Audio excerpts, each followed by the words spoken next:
Bubbles, nagsinungaling ka sa akin. Fake news lahat ng sinabi mo tungkol kay Steph. Hindi naman lahat. Totoo naman kasi may gusto si Steph kay Zach. Pero yung iba, inimbento mo na. Sorry.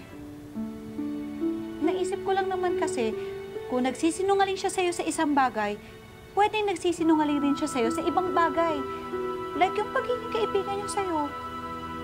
Ayoko lang naman na masaktan ka ulit. Naniwala ako sa'yo. Nagalit ako kay Steph dahil sa mga sinabi mo. Okay lang naman yun. Nandito pa naman ako, di ba? Ako yung tunay na best friend mo. Meron bang best friend na nagsisinungaling? Meron. Ako. Nagsinungaling lang naman ako para sa'yo eh. Huwag mo akong gawing excuse. Kahit mabuti yung intention mo, mali pa rin yung ginawa mo. Tina. Sorry. Patawarin mo na ako, please.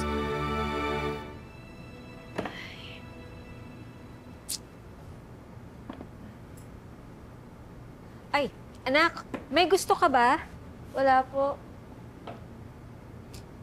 Okay ka lang ba? Opo.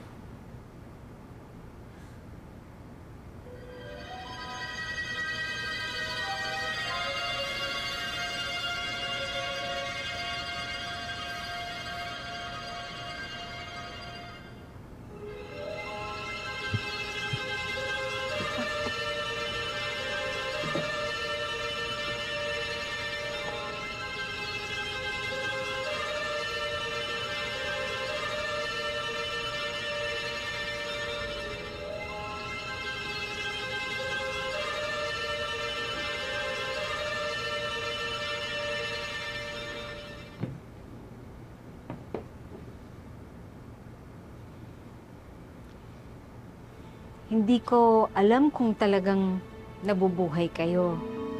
Pero kung totoo yun, ligtas kayo dito.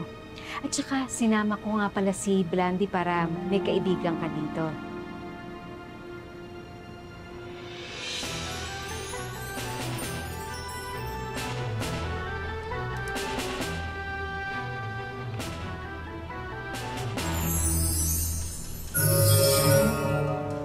Welcome back.